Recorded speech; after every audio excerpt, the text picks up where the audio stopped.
Daddy. Where did the blue side go?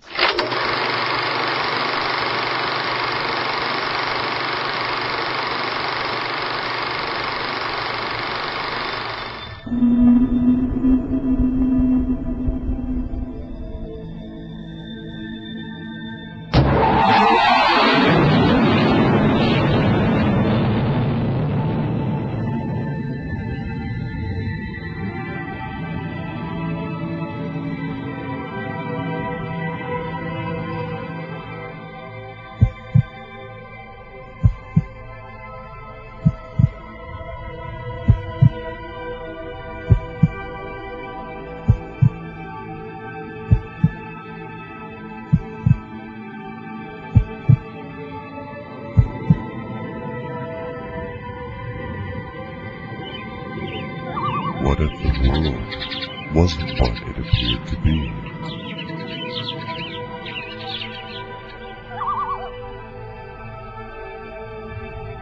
Would you be able to tell the difference?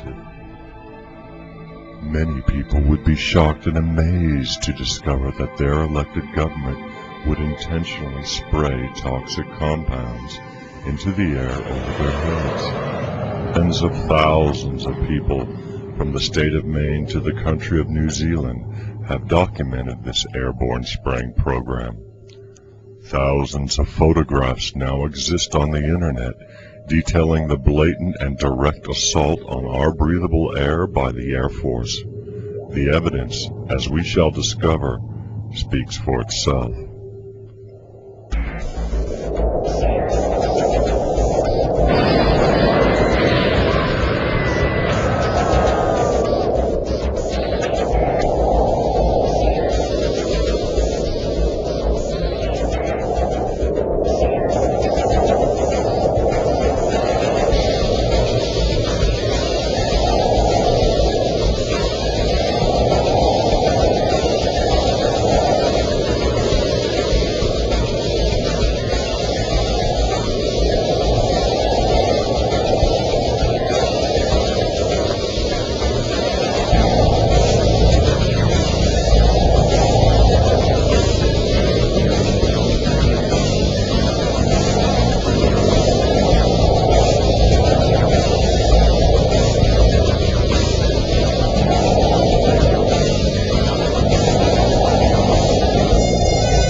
How could this happen? Why is it happening? Who is spraying us? What is in the chemtrail soup that we are helplessly ingesting?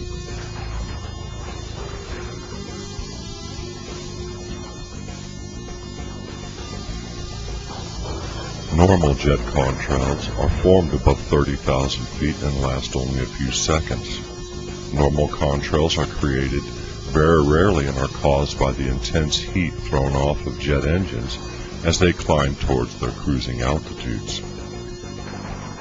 Designed to appear as normal contrails, chemtrails, on the other hand, do not occur from the mixture of engine heat and water molecules at high altitude. They usually occur between 12,000 and 20,000 feet, and photographic evidence clearly demonstrates that these emissions are coming from spray nozzles attached under the wing near the engines or extending from the rear of the plane. As these satellite photos clearly demonstrate, chemtrail spraying has been designed to occur in such a way as to make them appear as normal cloud cover moving into a given area. The government is trying everything to hide them from the public. They use on-air weather personalities to explain the constant daily barrage of chemtrails. The weather satellite pictures used on regular TV channels are washed electronically to remove the obvious line patterns. But as you can see, by going to the NOAA's site and obtaining raw feed prior to release to subscriber stations, there is much in the clouds over the world that does not belong there.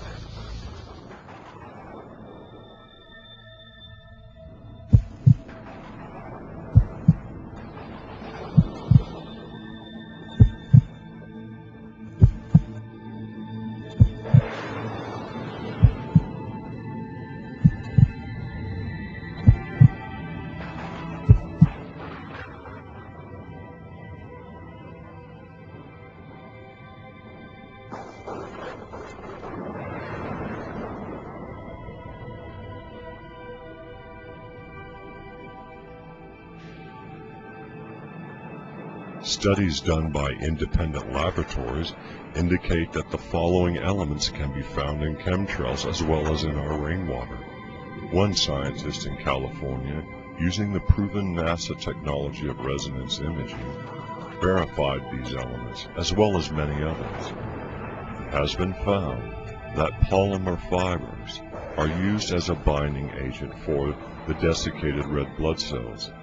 These blood cells are peppered with pathogens known to be harmful to human health. Over a 3-year period starting in 1999, researchers have discovered a veritable shopping list of these pathogens in increasing strength. Many doctors and hospitals have, since 1996, indicated that death and illness of their patients from unknown airborne elements has increased a whopping 3,000% over previous years. It would appear by these facts that the evidence indicates a starting of the chemtrail spraying program since about 1987 in various test regions in the Southwest and full-blown chemtrail activity against the citizenry since 1996. Try this interesting test yourself. Go through the photos of you and your family as far back as you can and see if you can find any chemtrails in these pictures.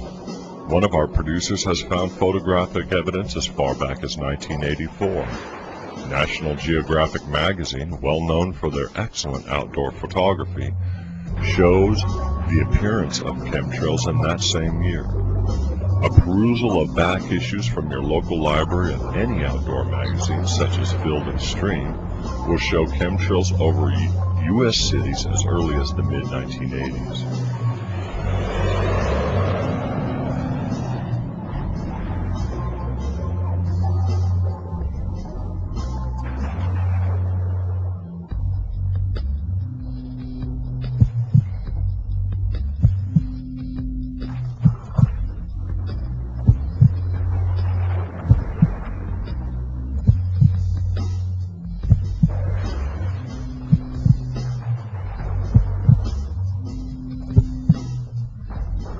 Why are we being sprayed with these chemicals?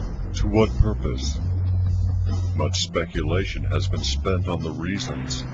The Air Force has undertaken a multi-year program spanning several years, ranging from protection from the sun, reducing global warming, weather modification, to population control. Despite numerous attempts by thousands of concerned people to get answers from the Air Force and the government and various senators, no information is yet forthcoming from those responsible for this, certainly the greatest visible crime against humanity the planet has ever seen. Let's look at each of these theories in turn.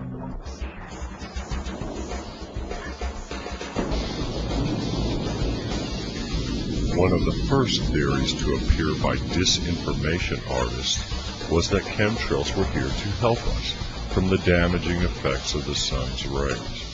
At first blush, this appears to be plausible, but it does not explain the well-documented sprayings of aircraft mainly over large population centers, while ignoring obvious hot spots like barren deserts that might deserve such constant daily spray.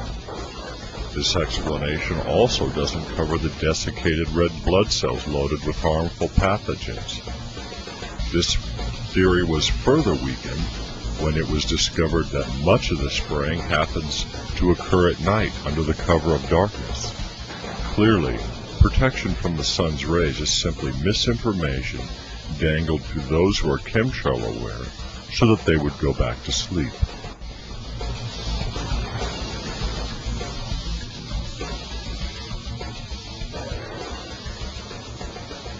Another lie foisted upon chemtrail researchers is the oft-told pattern of global warming. The idea presented is that the globe is overheating and that chemtrails are the answer, causing a decrease in temperature. This hopeless fib is easily destroyed by the following facts.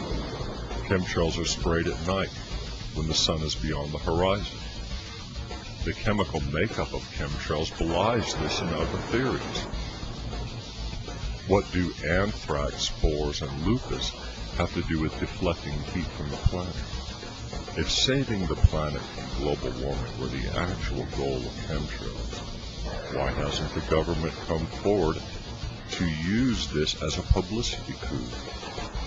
They could certainly use some good press, and who isn't for saving the planet? Yet another idea presented is that our and other countries have gone over the edge and are playing God with the weather. Although there is a good indication that there might be aspects of the chemtrail program that lend itself to weather modification, it still does not fit all the facts.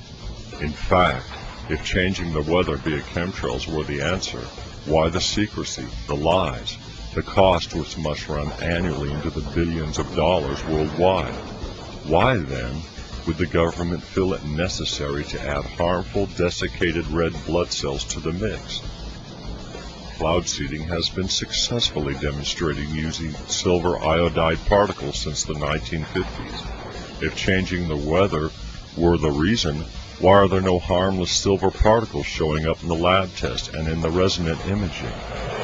Again, this appears to be yet another lie unleashed upon chemtrail researchers to get them thinking and looking the other way. The last theory is so heinous in conception and execution that we dare not mention it, except for the bizarre reality that it fits all the known facts regarding chemtrails. Let's look at those facts now. Fortunately, we have some 4 years of intense study into the problem of chemtrails, and the following facts are not disputed. For reasons that will shortly become apparent, given the data collected, we know the following. Fact: chemtrails are loaded with pathogens deadly to the human organism. Fact: chemtrails are definitely aimed at the major population centers, though even the backcountry of America, Australia, and other areas of Europe receive chemtrails, certainly not with the intensity and frequency of, say, Los Angeles or New York. Fact: much of the spraying occurs at night. Fact: chemtrails contain various heavy metals such as titanium, aluminum, barium salts, and other toxic metals. Fact: most of the spraying is carried out by NATO air forces in their respective countries.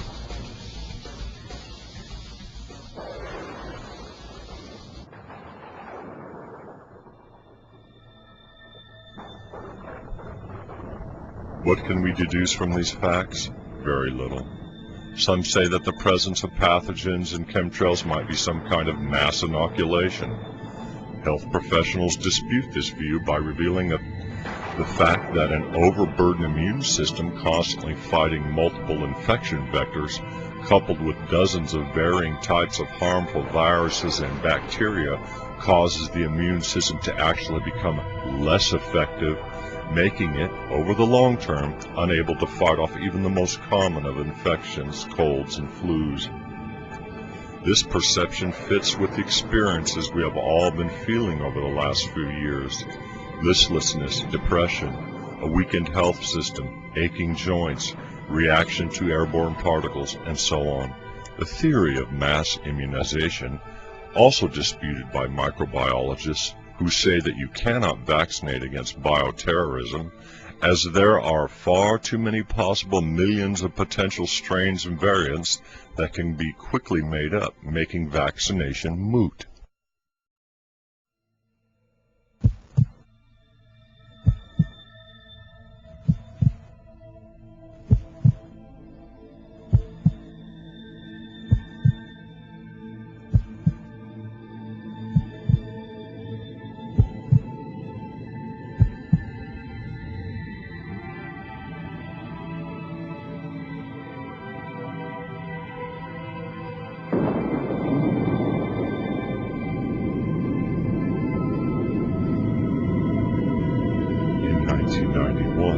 America was at war with Iraq in what is now known as the Gulf War.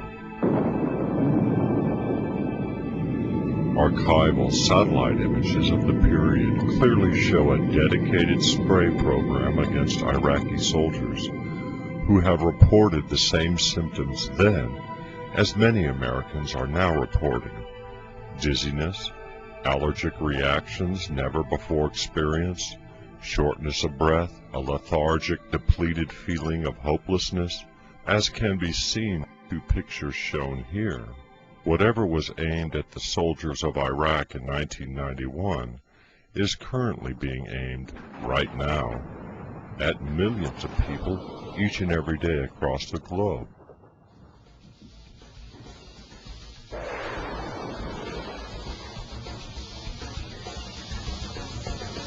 Filmmakers have captured, without realizing it, countless examples of aerial spraying.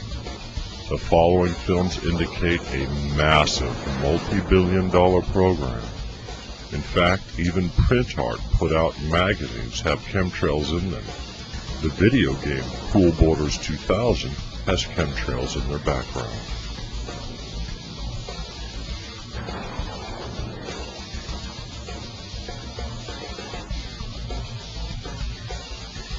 Researchers have gone to great lengths to contact dozens of senators and congresspersons, as well as the military, to no avail.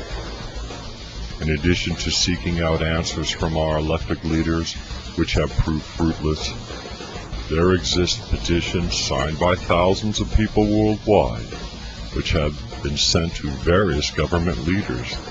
These petition signers include scientists, school teachers, police officers. Veritably every profession and discipline has observed this phenomenon and has demanded answers. None so far are forthcoming. Again, the government's response to this has been silence or denial that chemtrails exist, the usual answer being that these are normal contrails. Dozens of letters exist on the internet from congressmen and women denying chemtrail activity.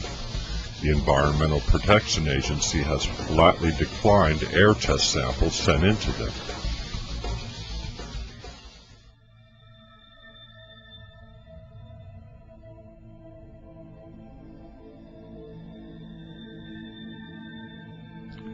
Chemtrails affect everything and everyone on the planet. The materials present in chemtrails can be found in our water tables, our hair, the clothes we wear, the food we eat. We must now know just what is going on in our skies and why. The government, your government, is blatantly lying about its spraying at citizens. Many feel that chemtrails are in reality a binary population elimination weapon. Stage 1 of this weapon is to pass various pathogens into the human body to weaken the immune structure. Repeated low-level assaults upon the immune system do not strengthen it, rather it becomes weaker from endlessly fighting one kind of infection after another. Hence the reason for so many pathogens in the chemtrail soup. This also completely explains why we are feeling weaker and sicker as the months go by, instead of healthier and stronger.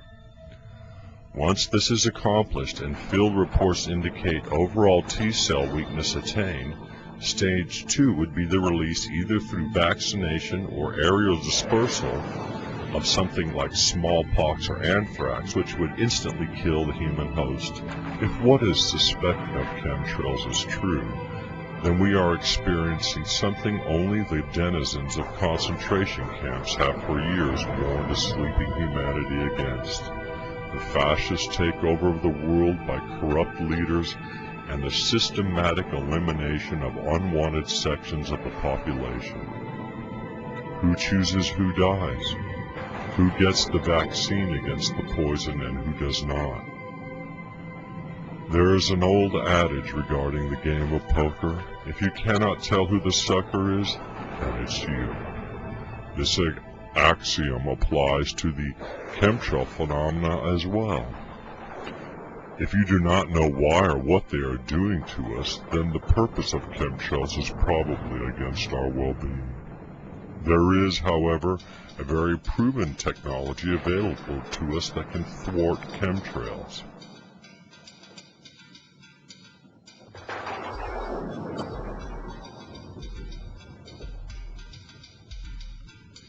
Inventor Wilhelm Reich is credited with creating the first known orgone eliminator, or cloudbuster. Originally designed to help bring in rain to areas plagued with drought. Don Croft, alternative scientist, researcher, and inventor, has succeeded in striking a blow against the ongoing chemtrails program that is destroying our country and enslaving its citizens. By utilizing the research of Wilhelm Reich, Croft has created a cheap, portable, and easy-to-build device that consistently destroys chemtrails and heals the atmosphere. The Reich-Croft Chembuster is potentially one of the answers to the ongoing attacks by the forces of darkness. As these images show, chembusters, or as they are referred to by most people, cloudbusters, actually do the job of eliminating chemtrails. A cloudbuster is simply made or can be ordered via the internet. Though many speculate that the chemtrail problem has gone on for too long for there to be any kind of decisive resolution in the favor of humanity, we do not share that view. Awareness and knowledge are two keys to stopping this problem. The more that people are aware that chemtrails are overhead and in their lungs, the greater are humanity's chances that we might catch a break, and some high-ranking official in government will come forward and stop the program. One should be very careful as well when investigating the chemtrail phenomena on the internet. Many chemtrail sites are actually run by government agents to spin the information given out on it, or to suppress the real reason for chemtrails. Those sites that are pushing debunkers, character assassinations of online seekers of the truth, and who offer a vague chemtrails are here to modify the weather, or chemtrails are sunscreen, simply are disinformation sites aimed at misleading those who are becoming chemtrail aware. Tell your friends and loved ones. Show them the facts. Take them outside when the spraying is heavy and let them do their own thinking and research. A few may not be able to change the world, but a few million can. Good luck. Daddy, where did the blue side go?